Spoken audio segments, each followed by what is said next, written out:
Welcome, everybody. Thank you so much for joining us. Really excited for the first Blockchain Banter Alpha Hour. We've got a wonderful panel here. I thought we could start by all introducing ourselves a little bit, and then just kind of get into sharing the alpha. We always say do your own research and everything else in this space, but it is so difficult to do that. And so with the panel that we've got here, it would just be a great way for all of us to kind of join in, share a little bit of the alpha, share what we've been noticing over the last week, what we see for the upcoming weeks and new narratives and things of the sort.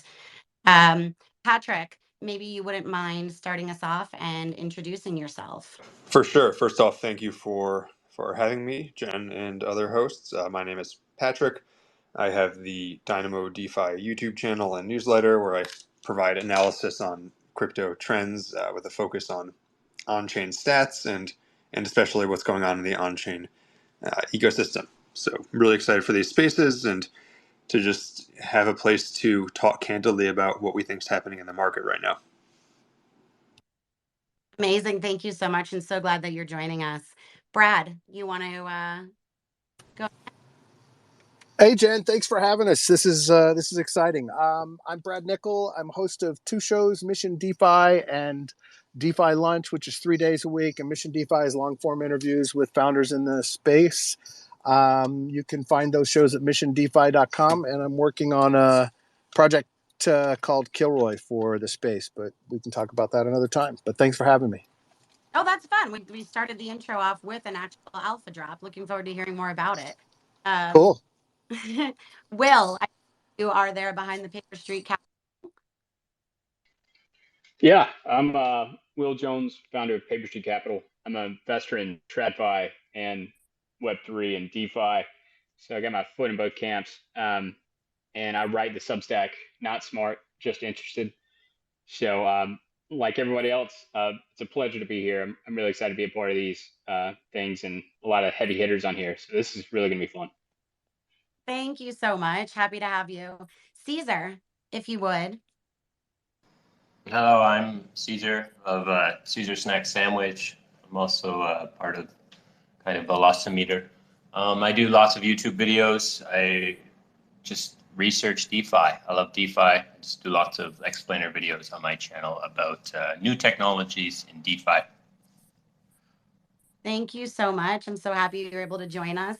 Mark, I wasn't sure if you would be able to. I know that you are back, I believe, from ETHCC. Welcome back, and thank you for making a point to be on here with us.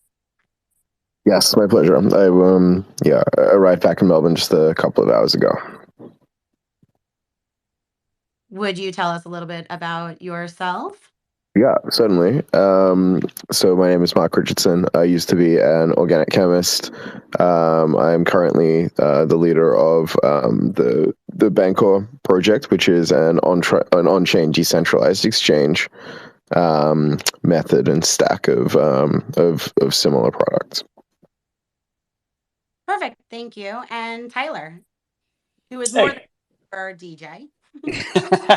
It's my favorite tidbit about myself now.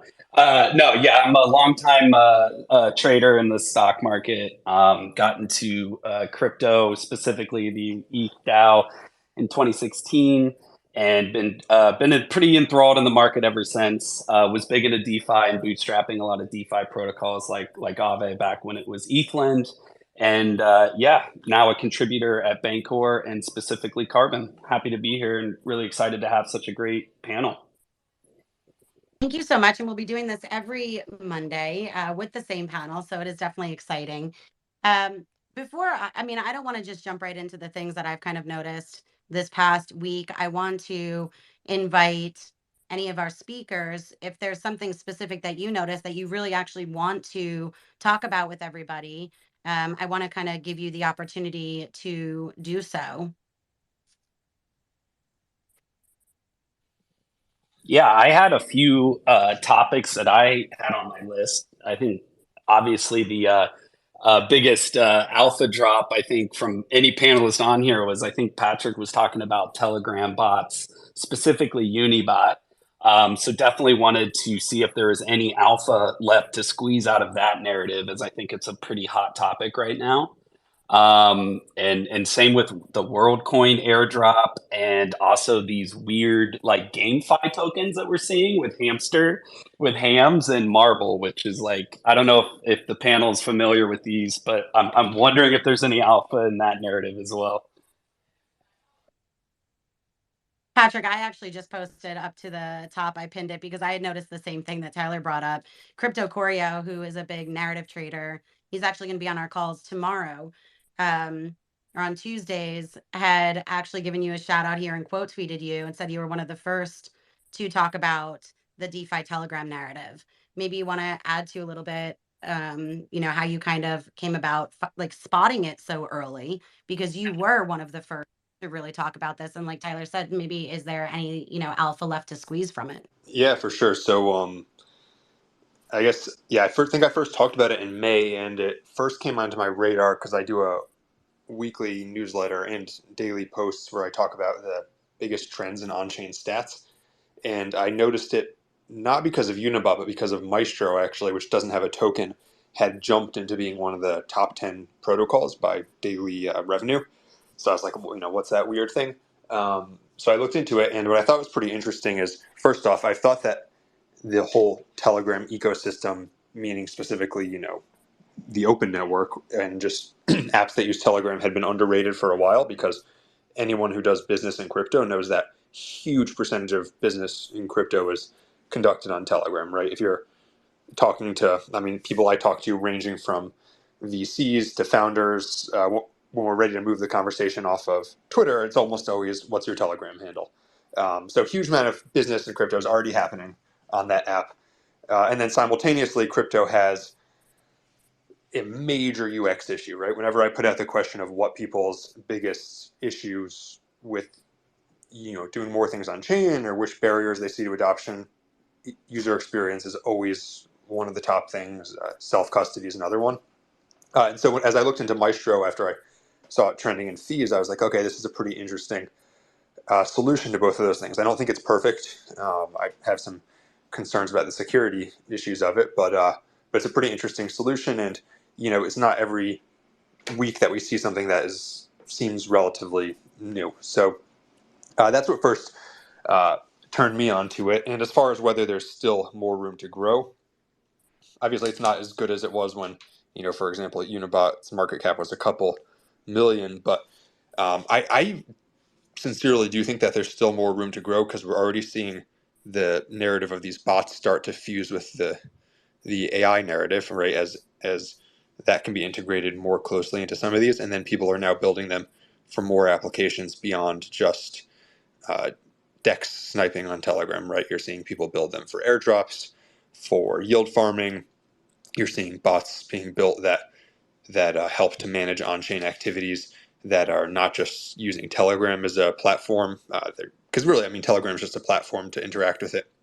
You're seeing them that are being deployed for Discord or even on standalone sites. So I think there's more to happen.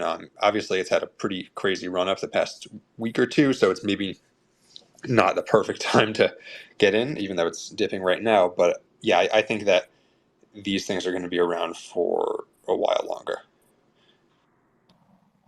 Can I ask a little bit more deeper about this? I haven't taken any time to look at Unibots. It's one of those things that kind of hit my peripheral a couple of times, and I just didn't have time to look at it. Is it just like notifications? Like they're just sending notifications to certain on-chain events to your Telegram? Not exactly. They do have a bot for that, but it's actually, you can buy things within Telegram. So when you set up the bot, it makes a new wallet for you that you have to then deposit ETH to. That's managed entirely within Telegram. And then you can get notifications and then buy directly in there. And it has, for example, MEV protection. It has a setting to prevent you from being front run. And then it also has other interesting features. For example, you can copy trade other wallets. You can put in a wallet and copy trade what they buy, or you can snipe listings. So you can put in the token address, and then it will attempt to buy them as soon as they're listed. So it's I think that's why it has so many users, because it's actually providing useful services. Again, I do have some concerns about security, so I'm not keeping any substantial funds there. But for those quick sort of on-chain plays, it's pretty useful. Patrick, do you think this is there's been a ton of Telegram bots over the years, and I've looked at a lot of them because I own a company in the trading tool space. I'm just curious if you think this is a matter of timing that this one is kind of taken off, the token, or do you think that it's related to kind of the feature set and the functionality that they're exposing in the app? I thought about that a lot because it's tempting to say the token, but Maestro took off before Unibot, and they don't have a token. So I think that's part of the reason why Unibot has maybe superseded them, although they also have a strong team and some new features.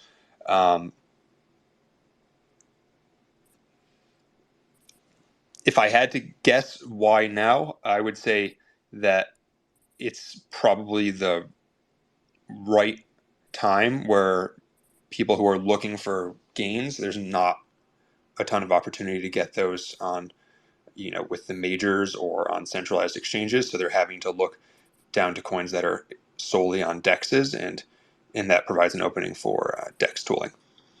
That would be my theory. That's cool. That makes sense. I think it's kind of like a timing and need issue. That does make sense. Is this in any way related? I've heard about it, but I haven't dug into this either. Is this in any way related to the Ton blockchain, or is it completely just a separate bot entity programmed for Telegram? It's not related to the Ton blockchain. It's solely on Ethereum. Most of the bots are on Ethereum right now. There's maybe some that are starting to pop up on other chains. Okay, cool. I got another one. Maybe for everybody. This kind of sounds a little bit like parasitic. Not really a value add to the ecosystem in a sense. Like it's basically allowing people to snipe stuff, and their general idea there would be to snipe and then dump on the pump, right? That's what I would see most people doing. It. Perhaps it doesn't do that, or perhaps people are not doing that, but it kind of comes across as that. Can you guys, like, maybe anybody who cares or anybody wants, can anybody like defend that, like go against that idea? Yeah, well, one way I could defend it would be, and I don't have any affiliation with these protocols, although I do hold some Unibot token. The way I would defend it is people are doing that anyways, but this makes it so that all of the tens of thousands of people who are using the app can do it, as opposed to just being a few people who were doing it before. So I think long term it'll probably take away a lot of the actual alpha or reward of using those tactics. I mean, same thing with airdrop, right? There's one called Loopbot that lets you farm airdrops. If the more people who use that, the either stronger Sybil protection will be, or just the lower the rewards on airdrops will be. But in a sense, sort of squeezing everything that you can out of those parasitic activities, so that way they're not worth it for most people to use, is, I think, potentially a benefit in and of itself.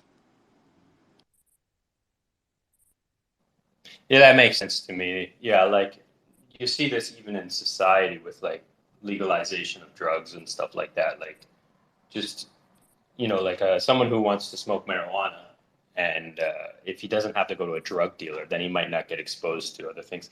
But, it's not really a very good metaphor, but I get your idea. Like it does definitely allow everybody to participate in it, and then it becomes not such a profitable endeavor because everyone's taking a piece of it. You mentioned AI, Patrick. Do you think it's the actual Telegram bots themselves? Because you had mentioned Discord and everything else. Do you think it's just taking it and making it more easily accessible to, more of the masses that are afraid to create a wallet and go through this whole process, like that whole user experience intro to it? Or do you think it's more the AI? Because I saw another one of your tweets where it was, do you get into crypto now or do you get into AI now? Yeah. Yeah, I think I haven't seen that many that really integrated AI yet, although some are saying that they'll use the OpenAI API, for example.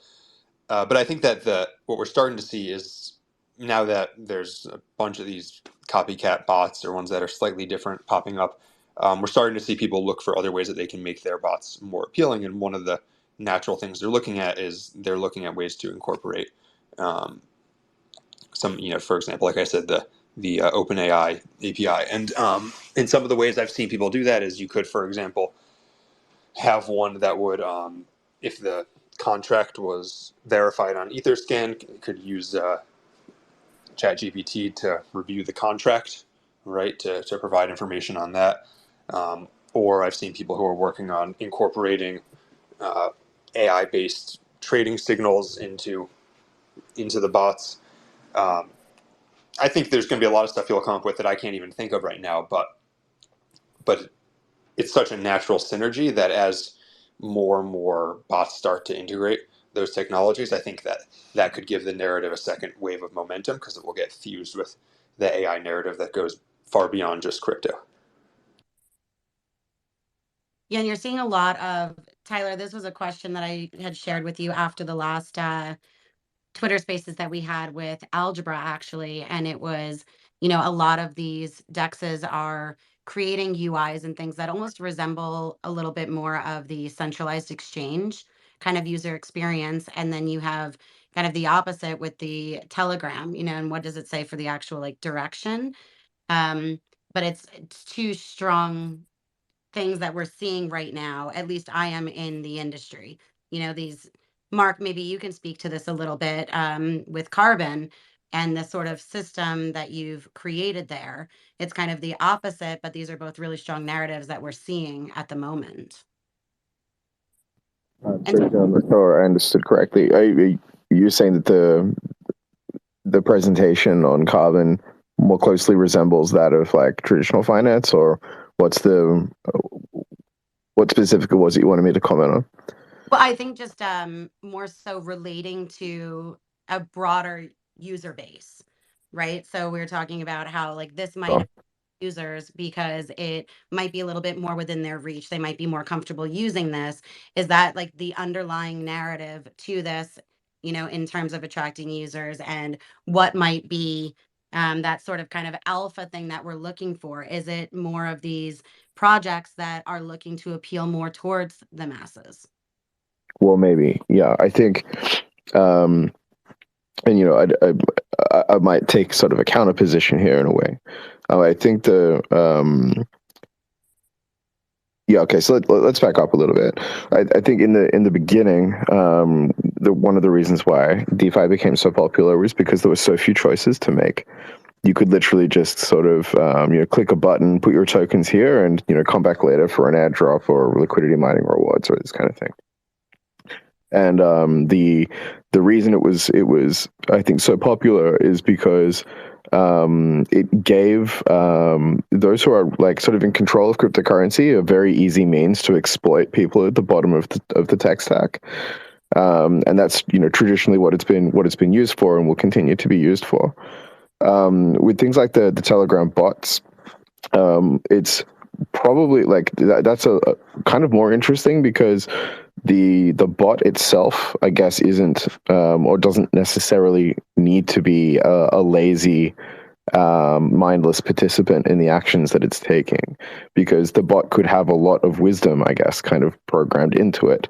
And so even though it doesn't take a lot of, it doesn't take a high IQ level to interact with the bot itself could represent someone else's IQ level or someone else's deep understanding of market patterns, and therefore sort of provide an edge. But the problem is that if you cannot like interpret or interrogate that that Telegram bot's logic, then you're still just kind of likely to be one of the people that that is going to become exploited. So, for example, one of the things I was thinking about, people have been asking me about copy trading now for quite a long time in a DeFi context. That you can do, you can kind of generalize my stance on it a little bit with the Telegram bot sort of stuff that's coming up. So let's imagine that the Telegram bots are getting sort of quasi popular, right? And a lot of people are using, one or two of them or something. The next wave of hacks, I promise, will be targeting those bots, because one of the things that you can do is basically have someone, give over their permissions to trade according to what that bot does. So even with things like trading signals analysis and things which have some level of legitimacy, like there are people that take trading signals analysis very seriously, and they do produce materials that can be interpreted and used to great advantage. But that doesn't necessarily mean that the trading signals analysis that's being used in the Telegram bot that you're using is legitimate. Maybe it's someone's just programmed in a random number generator. And are you able to discern the difference between legitimate signals trading and random number generation? And if you can't, then, maybe you shouldn't be using that bot. With the the other thing that it empowers the bot creator to do is to generate, let's say, fake signals for trading tokens, especially buying tokens, that someone is incentivizing that bot creator to sell on their behalf. So, for example, you can imagine there becoming something like an underground, a black market, if you like, for Telegram bot, fake signals notifications that will guide these other bots into buying tokens that a team is trying to distribute. For one, and for the most part, I think that it wouldn't even look that suspicious, because we're used to every time there's a brand new token, the cryptocurrency sort of community jumps on it and gets really excited by it. But of course, I've been dubious of that culture as well, and I do suspect that there has historically been a handful of wallets that actually are responsible for the initial the initial rally, the very quick impulsive move up in the token price, in order to sort of drive people into that sort of FOMO mentality. And if we've got a literal trading bot that has copy trading built into it, then that's very similar to automatic FOMO. If I've got enough people who I can verify are following my trading actions, for example, then one of the things that I could do is just start my own liquidity pool, where the entire token allocation is my own. Maybe bootstrap it with a couple of $1 million in USDC or whatever I see fit, and then start buying my own token from myself, with a liquidity pool that I own exclusively. And then as other people are subscribed to my account, they will also start buying the token that I own. And so this would actually be a very, very, very easy way to perform the sorts of rug pulls that have been decorating the DeFi landscape since the beginning.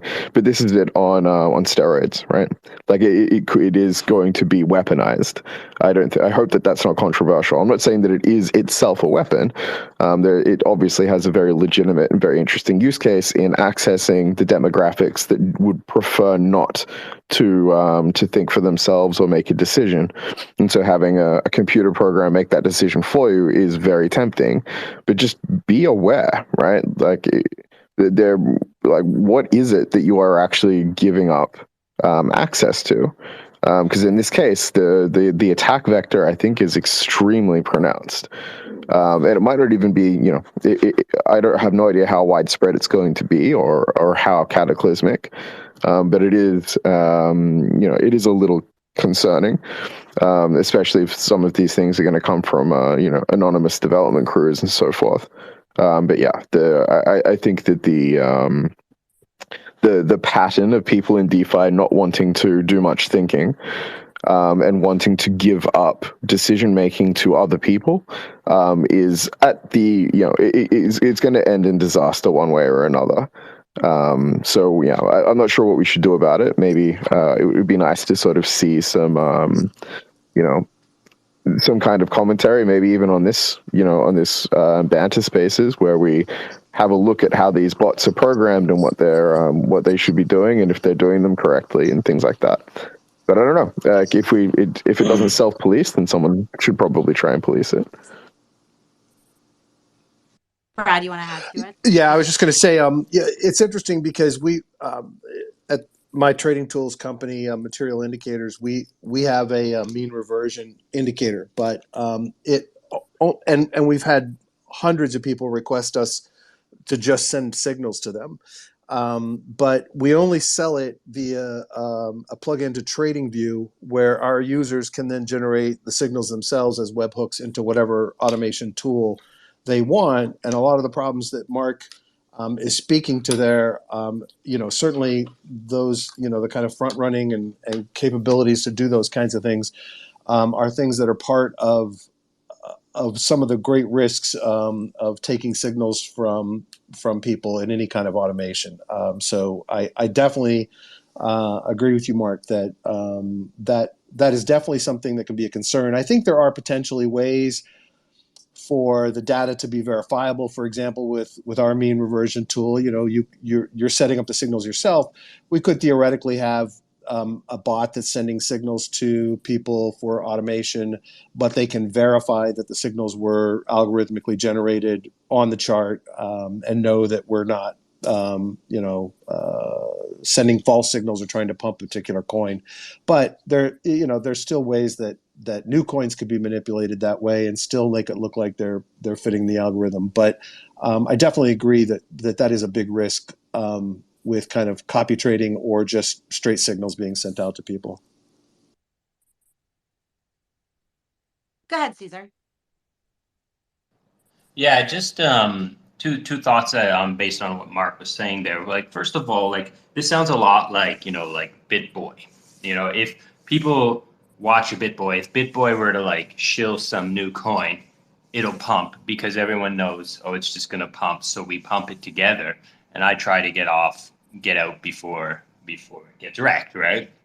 It sounds a lot like what he's saying. The capability of that happening is very similar. So it's been happening for a long time. And I also even believe like technical analysis is in a sense a self-fulfilling prophecy in that sense. Like people use technical analysis, and because lots of people use it, it therefore works, but not in a sense that it would work if nobody was following it. Like new technical analysis methods don't work as well as established ones because the established ones are being used by people to buy or sell these different markers, right? Now I could be wrong, I'm not a mathematician, and there is some sort of like psychological trend ideas in there, but like when you take out that human factor and you just make it bots and like algorithms that just do those trades and stuff like that, then it even gets harder to predict now, or I mean, sorry, it gets even easier to predict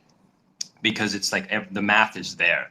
People will just check the math, they will see the math, and if it's not verifiable, they will just track it and then figure it out and then front run it and exploit it in that sense. So I do kind of feel like there is a real danger there in that sense. Will, we haven't heard from you yet, and I see you throwing up the hundreds. You want to add to this? We'd like to hear what you'd have to say. I'm just throwing out high fives. This is really good. Yeah, I genuinely agree with like the sentiment here. A couple things to add. I would say the trend, like the lessons learned from DeFi summer, we're feeling the echoes of that, which is the number of users that were trained, so to speak, to if I buy any token and I quote unquote stake it, which wasn't staking, I get money, and just wanting to replay that song, and that's what I've really been thinking about a lot over the past, actually a lot this year, and just kind of where the whole industry is going. My red line really is like for any new projects or like or proposals or whatnot, where's the fundamental value and utility? Because if you're trying to replay the old song to recreate the DeFi summer, it's like, I know you're not serious. You're just trying to, in my mind, it's just more of an attempt to pump a price. And so as it gets into here, when I hear a lot of what Mark brought up, which was there's a lot of users that really just want to see their responsibility, so to speak, in the thoughts that it'll be, this same pattern. Well, if I give this up, I made money last time. It's, just have fun. There, he's and a lot, and many people have said this, but it's like that. They're right. That's a big risk of exploitation, or you're at least like if we've learned anything over the past 18 months, it's that's a recipe for it. And so it's I'm very cautious at this stage of, you know, like of anything that has echoes of 2020 or even 20 or 21. But I'm really encouraged that the bear market has kind of wrung a lot of that out, and that a lot of very serious people and virtually everyone on this call, that is what they're working on, are tools or programs that, like, hey man, you want to take some responsibility, like here's a tool you can use where you could really do well. And it's like, but you have to do it. We're going to provide the tools and you have to make decisions. So I do have a little heartburn when I hear copy trading and stuff, is it's like I think it's time for everyone to just like grab the wheel and do it on your own, because these tools are getting really sophisticated. They're really nice. Everything's getting better. It's going to take more of you if you want to make money, just like anything else in the world. So and I'm probably the grump here because I'm so deep into like TradFi, but like that's generally where I stand. It's like just kind of the economic principles have come back with a force, and it's time to respect them. Well, touching on that, I've kind of gotten to the point where I think it's time we start asking the question, do you really need a token? And that becomes part of the training for the users coming into the space and the users that exist in the space. If you're just making the speculative pump and dump stuff, that's, I get it. That's the game you want to play. But I think if for us to get to kind of a point where we're revenue focused and where we're real world integrated and we are, functioning in a less psychotic way as an ecosystem, that we have to start actually questioning the need for tokens. And that's something I do a lot when I look at projects is does this thing really need a token? Is there any utility here? Or is this just a game and there's no real revenue model behind it? Just kind of curious what everyone thinks. Obviously, a huge amount of the volume and the revenue in this space is all based on everybody having a token, but I'm kind of thinking it's time for us to start thinking differently. I could not agree more. Like, I was thinking about this right before I got on the call. It drives me insane. You're 100% right. It's it is an uncomfortable question to ask a lot of these projects, but it's crucial now. It really is. Like, why do you need a token? And if so, like, maybe you have to be honest with yourself of maybe it reflects some sort of security like mechanism, which is 100% fine with me. Like, we'll get some clarity here throughout the world, and like that's good. But I just, that's such a good question to ask, and it really boils down to like, what are you building exactly? And so I 100% agree with you, Brad. Tyler, you want to add something to that? And then Caesar, sorry, Brad, I didn't mean to cut you off. I saw Tyler on mute a couple times. We haven't really heard from him. All good. Go ahead, Tyler. Well, tokens are always needed and they're always like never needed. I think there's sort of like levels to it. Like, I don't know if you guys have seen the TikTok like coins that people are using to reward each other for doing what looks like complete nonsense. And you have to ask yourself, well, why doesn't TikTok just have USD that we can just like pass off to one another? And I think that's true for crypto. And it's a marketing tool. It's a user stickiness tool. And it really depends on how you want to use it. So sometimes the utility can be as dumb as like, let's look at Unibot, right? Like it's a rev share token. And would Unibot see the same amount of trading volume? Would they see the same amount of user acquisition? Would they see the same amount of user stickiness if they didn't have that token? And I would argue no. Like if I'm actively holding like SNX, right? I'm using the synthetic suite of products knowing like I'm always going to prefer that. I'm always going to prefer their products over anything else because that's supporting myself, it's supporting my own bag. So I feel like there's really levels to it. Interested to see what other people think.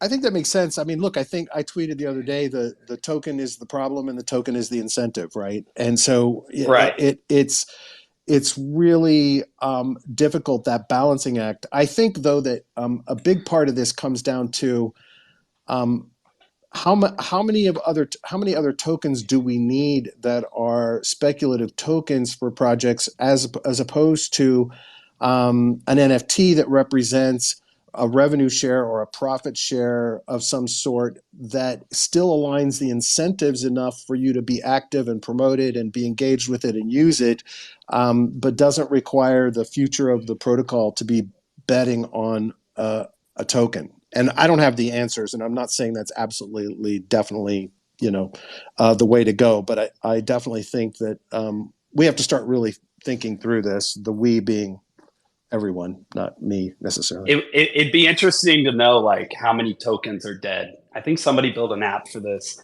or a website where you can actually like look, but it's got to be like in the millions. I mean, really. So yeah, you do have to kind of strip down the industry to say what is this product doing and who is it servicing, and then maybe after that you can talk about tokenomics and how your ecosystem could grow with that token. Yeah. Caesar, you want? We can pass it off to Patrick. Yeah, sure. I would say the token, for the most part, yeah, a token is needed unless you're a very specific product. Because of what one of you said, I think it was Brad, who said like, like the ability to get marketing, to get loyalty via tokens is very powerful, and you can't get that without a token. But it's like obviously it needs to have a product, like like the NFT communities, the token shitcoin communities, the meme coins. Like this is a different ballpark, a different game completely. That I think most of those are useless, and I don't know why people get so pulled into them, right? But if you have a solid product and you tokenize it, what you're able to do is basically double your treasury to some extent, and then you can also use those tokens for responsible things like paying builders to build things, or community management, or user support, and then of course you can pay shillers too to like help protect your price, right? But if you don't have that token, it becomes much harder. It becomes more tighter. And like, obviously we have too many tokens, but we also have too many products, right? So there, like, I saw Hayden tweet the other day from Uniswap, like something which he was right, but like, Kobe's response was quite funny. But what he tweeted basically was like, why we only have like three things, right? We have like lending markets, we have AMAs, and then we have like some sort of other like markets and stuff like that. We're in stable coins, right? That's pretty much all DeFi has, and it's just recycling them. Now I do think like we should be recycling them, because every time there is a legitimate recycle, then there's an innovation put on top, right? And that is how we build better and robust and more intelligent products. But we obviously have way too many of the same thing, and because of like that, we have way too many tokens. So this is kind of where I stand in this. Patrick, go ahead. Sure, yeah. So I'll talk about the token thing in a second. First, I wanted to address some of the comments about the Telegram bots real quick. And I think the way to think about them is not necessarily, I mean, yes, I agree with a lot of the security concerns people have, especially about copy trading. I would think of it as a new platform that is being used to abstract away some of the complexities of doing on-chain actions. Because, for example, with these bots, you can also just do regular buying and selling of DEX tokens, but it brings, honeypot detection, MEV protection, front run protection, and also DEX aggregation into the interface automatically. And so I think the way that I'm thinking about it is that it's a platform that people will start integrating other features that DEX users might use, and can pull in either different information or incorporate different dApps, because long term I think that the average person who's interacting with crypto on chain won't be going to the Uniswap front end, right? That stuff will be abstracted away in the back end. As far as the tokens themselves, yeah, I 100% agree that most tokens do not really need to exist, and I think if we're being honest with ourselves, there's a good number of tokens that are basically securities, right? When you have tokens that are talking about paying out dividends, you have tokens that they say owning the token gives you governance rights to control the protocol, and also you get a dividend. Like, I really don't see a compelling argument why that's significantly why that's not a security. But however, that being said, when you have a platform that anyone with an internet connection anywhere in the world can create and deploy smart contracts and tokens, I don't see how, even if we all agreed, in this space, okay, there's too many tokens, we need fewer. How do you feasibly stop it? Because someone's going to see the profit opportunity in deploying them because they'll be able to vampire attack a protocol that doesn't have a token. And so I think it's more about building tools to manage that and help people interact with it safely than it is necessarily trying to prevent it, because that profit incentive is there and the cat's out of the bag. So how do you recognize then a project that serves a fundamental purpose? But do you actually invest in that project? Do you buy that token? If it's not necessarily needed, but they are launching a token, they're releasing this token because they're afraid of getting vampire attacked from another, then how do you distinguish between the two? Well, If we I think some of these. answer that, Brad, I see your hand up too. Go Okay, ahead, yeah, Al, I Patrick. think some of the tokens that aren't needed are actually quite valuable, right? I mean, you have, for example, does do some of these on-chain perp dexes need a token? Probably not, right? It's they use it to incentivize liquidity, but if they could attract liquidity through the fees, they wouldn't need a token. But those tokens are pretty valuable because they also get revenue share. Again, that's probably inching towards being a security, but securities have value. So the tokens, even if it's not needed, can still be valuable. Brad, go ahead. Yeah, just a couple of things. I think that yes, there will still be people releasing tokens. There'll still be people taking advantage of naive traders or traders that have scored on pump and dumps before and want to score again. I think it comes down to a narrative, though, right? Of spreading a narrative amongst members of the ecosystem and people who are influencers and content creators in this space that the real scrutiny has to come into the value and utility of the token for a project and what the real revenue model is going to be. The other thing I think this speaks to is, what we're essentially, every protocol is essentially trying to cannibalize from another chain or another protocol, right? We have this shrinking bucket of money, currently shrinking bucket of money and users that are incentivized with pumping tokens and high APYs to move from one protocol to the next, from one copy paste to the next. And that, to me, just speaks to a real failure on the part of the entire ecosystem to expanding our reach beyond the core group of users who are hopping from one chain and one protocol to another to get rewards or to gain on speculative trades. So from my perspective, I think we just need to refashion the narrative in the space, and as new people come in, help them realize that there are kind of better ways to look at potential revenue in this space as well. I was saying this kind of goes back to that DeFi summer PTSD that Paper Street or that Will was referring to, and I think something that Mark was saying earlier a little bit also. I didn't mean to cut you off. If anybody wants to add to what Brad was saying, please do. Do you guys see a shift happening back into that DeFi summer, 2020 sort of narrative? I saw, Patrick, you were saying, there's the Telegram bots and the gamify. We didn't even get to talk about the gaming, which is unfortunate. We can save that for next time, seeing that it might still be a strong narrative. But you were saying that could be, the DeFi summer 2020 and the NFTs of 2021. Do you guys see a shift going back into that APY sort of unfortunate? I say unfortunate, that's my personal opinion, going to incentivize this. Go ahead, Ceazor. Yeah, I think we as a community are to blame. Like, it's pretty easy for devs to fork a protocol and just vampire another protocol with new tokens, new APR, and just write it down and then do it. Especially anons, right? Like if you've got your name on it, it's a little bit harder because you get labeled, right? But the idea that we paint the same people with the brush of the people who take an idea, take a protocol that was working somehow, and reiterate on it, change it, have new ideas. Oh, I like how this thing works, but I think I can make it better by doing X, Y, Z. Like that's a very different action than just forking or just vampiring, just putting a token on something that doesn't have a token.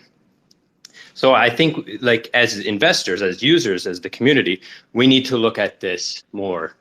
We need to take responsibility for where we are putting our money, because there's a lot of people, like I have several wallets, and inside some of my wallets I have different mentalities. Like this wallet here is like risk off wallet. This wallet here is da da da da. And I'm sure there are many people who are doing the same thing, and perhaps they have large bags of stable coins, and those large bags of stable coins are just basically mercenary stable coins. And like that kind of mercenary idea might be what fuels this whole idea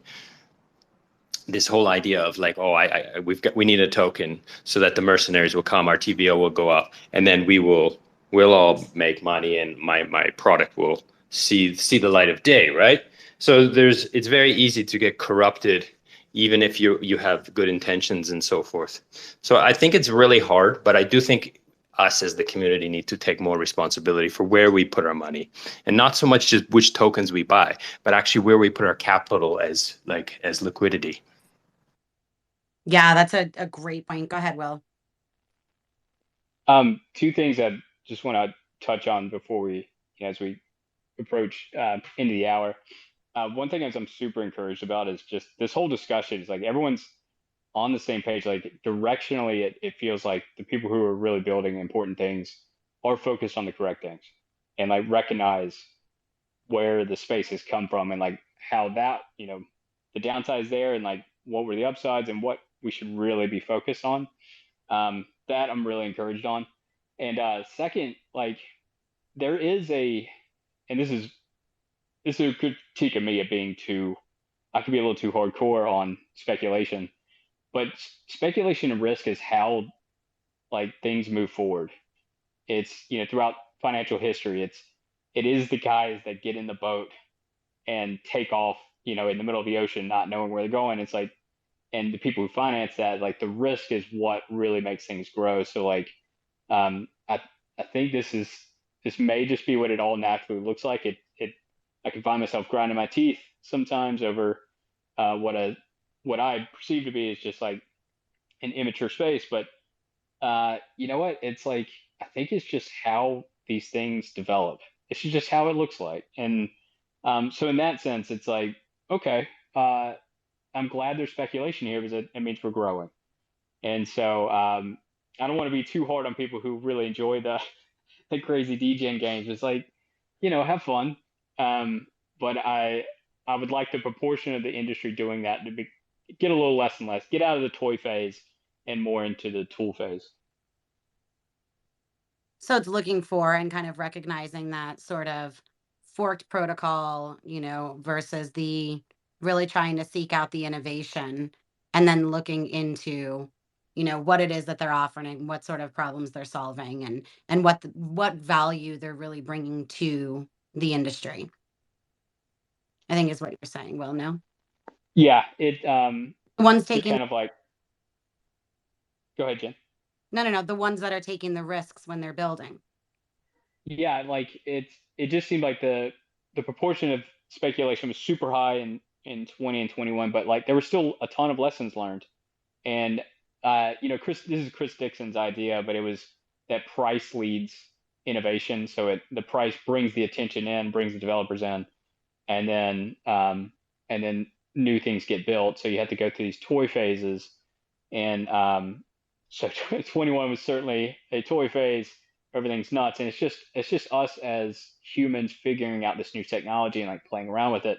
So I am very encouraged by both ends of just like, okay, we're actually now taking lessons learned from getting hurt and burned and all this, but also just like, hey, I really want to do something here, and so I love the directionally how the conversation's going. You mentioned that we are coming up to the hour. Oh, go ahead, Tyler. You wanted to say something. I was just going to respond to the DeFi summer question. I think the market was in easy mode, and I don't think we'll see anything quite like that again. I think there's a lot of macro stuff happening globally with economy, and money was very cheap to get. And the market's a much harder place to build and bootstrap with users. I think that's kind of the ultimate takeaway with Telegram bots and Unibots specifically for me is as builders, we should be looking at ways to onboard more users instead of just convincing the kind of same user base to come to your product.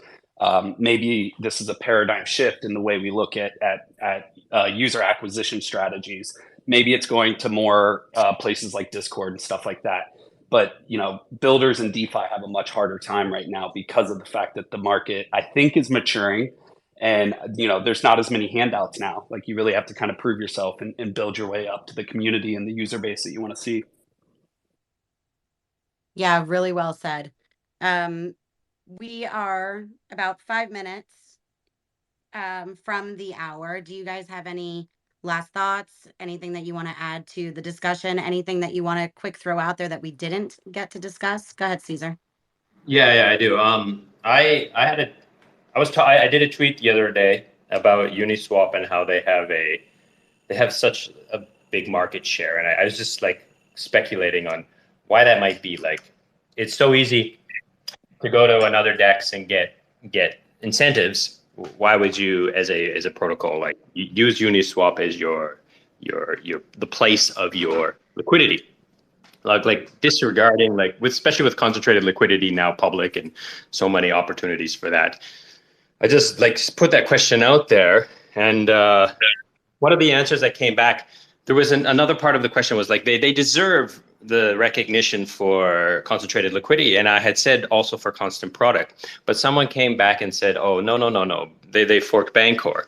So since I have you guys here, I would like to ask you straight up, can you kind of explain what was the difference? Because I was it's pretty early times for me during the Bancor version 1 and Uniswap version 1 as well. I don't even I wasn't even researching stuff at that time. I was just like a kid, right, in the space. So I'm wondering that answer. What they did say Bancor came first, but I would wonder what was the actual change, or if anything, or was it a very, very similar or something like the constant product? Who created the constant product? I guess that's an easier question. Bancor did. Yeah, no, the Uniswap V1 and V2 are verbatim identical to Bancor V1, but with the specific condition that all of the pools have a 50-50 weight and all of the pools be 2 token pools.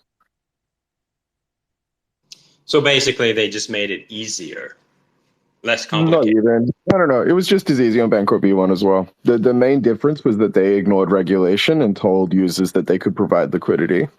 So the Bancor V1, only projects could provide liquidity. Users weren't able to. So users could swap, but liquidity provision was strictly limited to projects.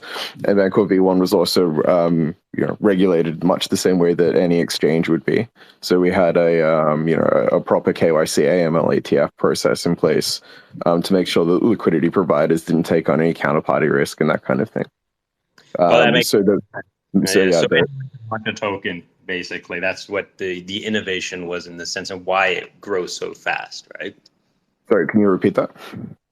I said the reason why Uniswap would have grown so fast in that sense is because Anons anyone could create a token and provide liquidity, right? It was also partially because of consensus and the Ethereum Foundation.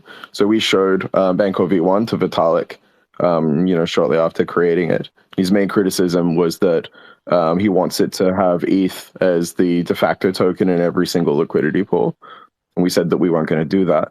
And so there was a pretty strong smear campaign against Bancor immediately after that conversation. And then the Ethereum Foundation and consensus propped up Hayden Adams and Uniswap immediately following that, which had Ethereum as the de facto trading token. I see. That's okay. This is definitely not alpha, but this is good, little history lesson for me because, like I said, this was kind of before my time, so I haven't really looked back there. Yeah, it's political. It's before my time as well, right? But yeah, I mean, it's a lot of this is pretty public. Like a lot of people, for example, refer to the Reddit post by Vitalik as sort of being the source of the inspiration behind the AMM and specifically the constant product formula. But it's neither of those things, right? Like if you actually go through Vitalik's the concepts that Vitalik's put on that code, it's not even hyperbolic, right? It's quadratic. It's a parabola. It doesn't at all describe the constant product thing. At the end of that post, it does say that Michael Koppelman suggested that a better way to do it would be to use the XY equals K curve, which could be that someone looked at it and said, yeah, it's okay, but you should really use a different, a different invariant function, and probably this hyperbola is better. But that was 10 months after Bancor V1. So yeah, it's the history is public and very auditable. So you don't have to take my word for any of this. So in Bancor Vision 1, the right side token was BNT, or was it something else? Like you said, you didn't want to use, or not you, that you said Bancor didn't want to use ETH. So was it using Bancor token the whole time? Oh, okay. That was the idea behind BNT. So BNT was a part of that was the ICO. So all of the tokens that were sold were to all the tokens that existed went exclusively to the people that participated, right? There were no leftover tokens that were held by the project or anything. It was literally held exclusively by other people. We had what was called a single reserve pool that would allow people to sort of kind of mint BNT tokens, I guess, in exchange for ETH. But yeah, the idea was that the liquidity pools that get set up after that would sort of be influenced by this aftermarket effect of the people who participated in the ICO selling their BNT tokens to people who wanted to create liquidity pools, and that's how the process was going to be monetized. But yeah, these liquidity pools were n-dimensional, right? So you could make a two-sided equally weighted liquidity pool, but you could also make a 24-sided liquidity pool if you wanted to, or so on. It didn't necessarily have to be that BNT was 50% of the pool. It could have been 5% of the pool or 1% of the pool or something like that. Thanks. Ceazor, since you brought the start of Bancor, Mark, maybe, we heard about Patrick's YouTube and his, I always want to say Substack, but it's more of a newsletter, and Brad's podcast and Will's Substack and Ceazor's videos, but we didn't really hear much about Carbon, and this is what Bancor is doing currently. So maybe you wouldn't mind giving us a little bit of info on Carbon and what it actually is. And then Tyler, if I can put you on the spot, since we're doing alpha drops, maybe you can speak to one of the current strategies. Yeah, certainly. So I guess, in one of the things that I mentioned in just the last couple of minutes is that when we first created the AMM concept, only projects were invited to participate in it. And this kind of, I'd say it has a very strong retrospective here, because the AMM design does not lend itself well to financial analysis, right? It's generally considered to be a very bad financial decision to contribute liquidity to an AMM. Sure, there are incentives and other things that can make it look maybe a little sweeter than it actually is, but as I've tried to point out in my critique earlier on in the call, that I think even incentives programs can be a pretty direct path to exploitation. So yeah, with all of that in mind, I wanted to build something that was not an AMM, and something that is basically allows users of the protocol to direct the protocol to trade tokens the way that they want them to be traded, rather than a protocol that tells users how it's going to trade their tokens when they provide them. And I think that that's a pretty, a pretty distinct advantage. And so with Carbon, what you're doing, rather than something like this, like mean reverting or short gamma style trading strategy, it feels a little bit more like a grid trading bot. In the sense that you are choosing two prices, maybe either side of the current market price, where you're looking to buy something at a price that you like and sell it at a price that you like. Which is, I think, probably the most like fundamental of economic primitives. So the way that I phrased it at ETHCC was that when you are providing liquidity to a standard constant function AMM, what you're really doing is selling a contract to the rest of the market that promises that the price won't move. And if the prices move, then you essentially have to pay the market out. Depending on which token starts moving versus the other will determine what the payout is denominated in and how much value you lose, but whatever.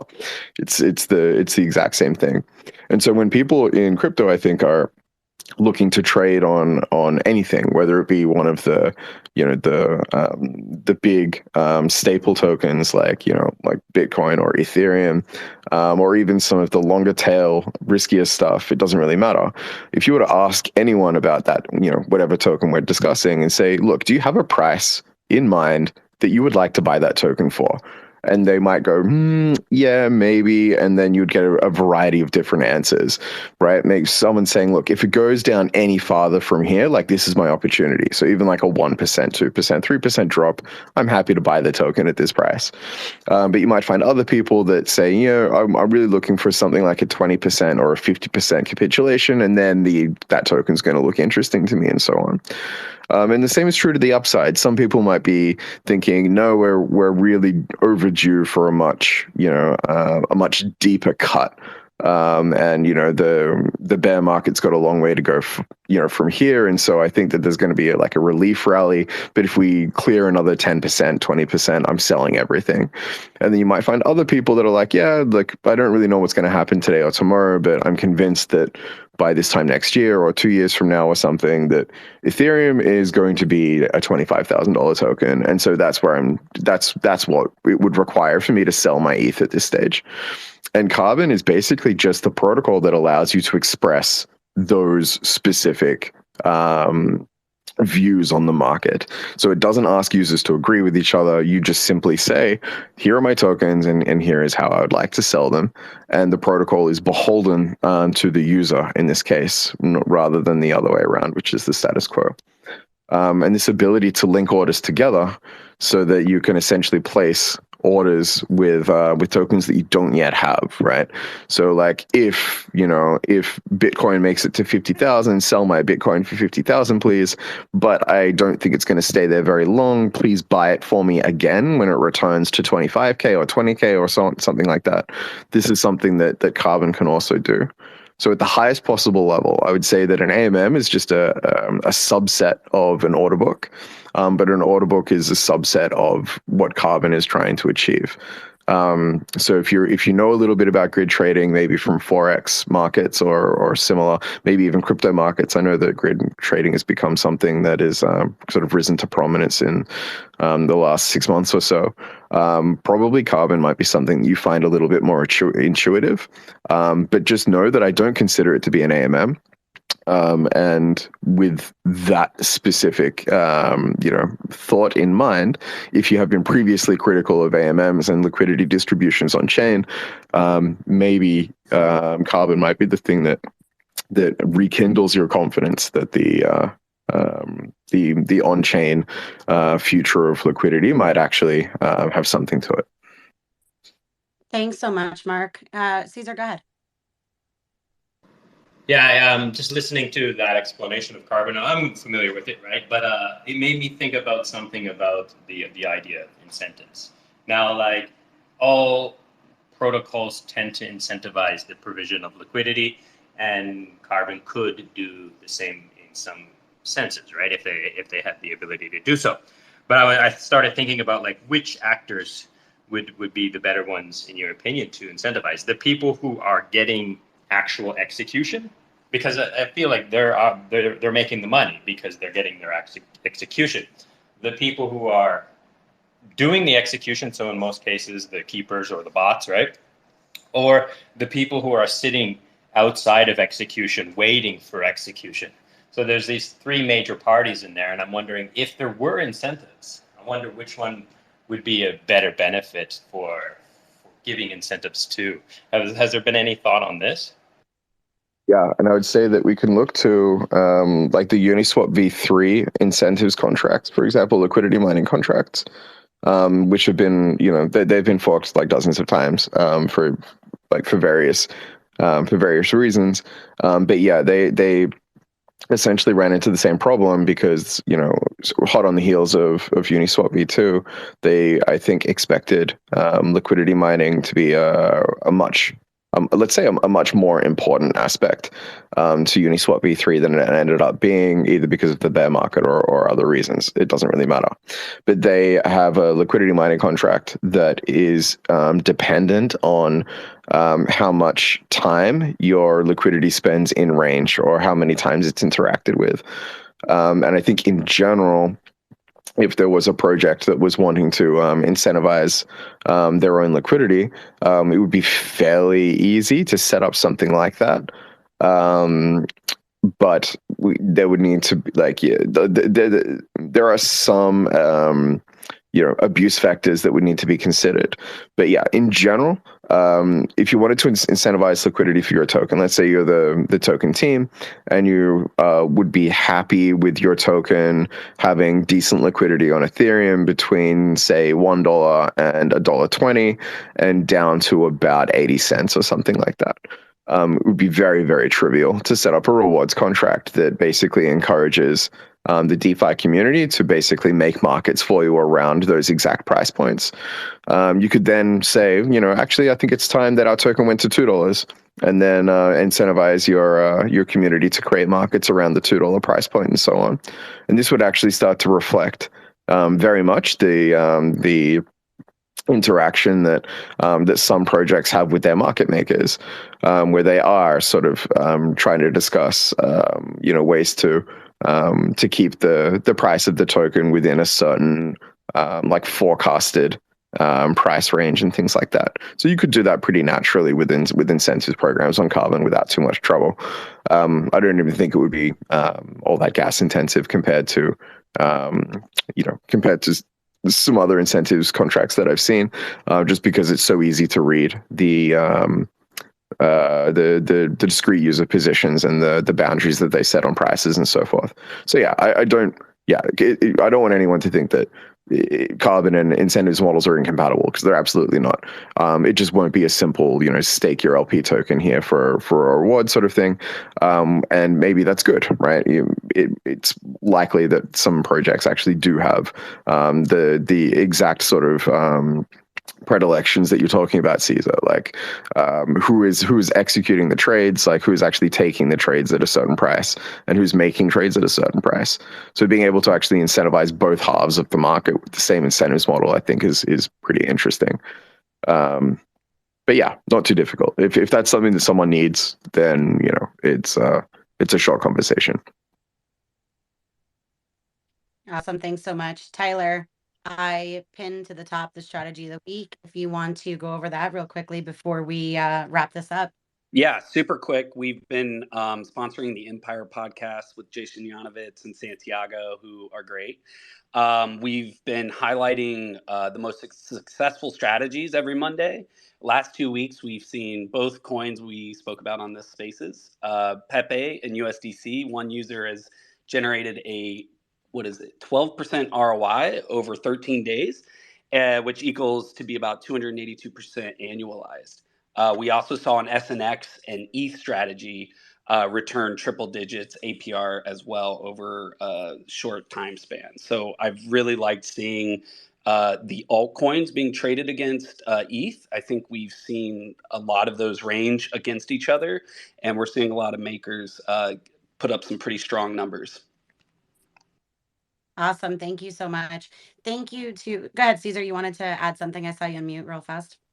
Yeah, I want to pick Tyler's brain a little bit. Is there somewhere where I can go to learn a little bit more about how to get into some of these strategies, and maybe even, instead of looking at past strategies, talk with people about future strategies? I'm glad you asked. Yeah, we actually just revamped our Dune dashboard for Carbon. So that has kind of the holistic overview of live strategies and what those numbers are looking like. So Jen or I can link you to that. Also, our Telegram group is the most active right now, where we're talking about existing strategies and future strategies that people are trying to look to set themselves up for. I saw you commented on one of my threads on Discord, so I'm not super into Discord, but it's gonna change today. Um, and I'm totally fine like making Discord kind of the place to do that as well. But Jen, I don't know if you have anything to add there. No, I think you were spot on. I think the Telegram is definitely the place to go. We do have the Discord. The Discord is Bancor Discord, and the Telegram is Carbon DeFi XYZ. We also have the simulator that we've spoken about and posted about. I know I've been running simulations and things. So with back testing, there's immense value in back testing a strategy and seeing what those results are. And then just kind of taking that historic trading data and applying it, seeing where the market tends to kind of repeat itself. So there's that as well. That'll be added to its own site, I believe. Hopefully sometime soon. It's been in the works, but Mark is on this call. If anybody's interested in getting the simulator, he's made himself completely available to you to kind of get you set up with that. So in the meantime, until it's up on its own site, don't hesitate to contact either myself or Mark to get the simulator. Will, you want to add something? Go ahead. Yeah, I just want to add a couple of quick thanks. First to everybody for being on here. This was really fun. I'm glad we're doing this. Like, it's a great way to start the week. Second, it's just funny to me. So I think it's like 4 o'clock in the morning or for Mark, and off a long flight. I'm dead. I'm usually just face down halfway across my bed after I get home. So I do really appreciate you being on here. I know that's a long flight and just getting back to Australia. So but to thank everyone else too on sharing this. This has been really enjoyable. Thanks. Yeah, second that. And yeah, like going back to Ceazor, if you join the Telegram group, I think you'll get a lot of the alpha there, but there's a lot more alpha to be had with Carbon, specifically with composability and other DeFi tokens, especially ones that represent sort of leverage. Like we had a few strategies created with some ETH leverage tokens from DeFi Coop. And yeah, so I mean, this is like an ongoing discussion. I'd love to talk about it on this Spaces next week too. But yeah, we'll see what Jen's agenda looks like next week. Yeah, no, and it's kind of just open because my agenda really, I mean, we touched on one thing, but it wound up turning into a wonderful discussion. That's how these Really, always are, right? Like you like want to talk about like 50 different things and you get to one. But that's good. the journalist call though is the coffee break, and that's something, Ceazor, that we always just kind of go over. We try to run simulations, and we try to. The community always comes to us and asks, "Can you run a simulation for this? I'm looking to create a strategy." So we'll play with different ranges on their request and see, where they're feeling the most confident in creating a strategy. I pinned to the top the last coffee break announcement. We do it every Friday at 4 p.m. UTC, and that's 12 p.m. Eastern Standard Time, with the link to the Bancor Discord stage. I also pinned to the top the link to the new Dune dashboard. So you're able to look at the information that you were asking about earlier through the Dune dashboard. Awesome. Okay. With that, thank you to our panelists. I had so much fun. I hope that you guys did also. Thank you to all of our listeners for joining us. We'll be doing this every Monday, so we hope to see you again. We do have another blockchain banter tomorrow. This is going to be trading crypto. We have Crypto Corio, who has been on one of our previous, it was Trading Narratives, Blockchain Banters. He's created, speaking of Dune dashboards, a wonderful Dune dashboard. He was also the one who quote tweeted Patrick. That was the original post or pin tweet that I had posted.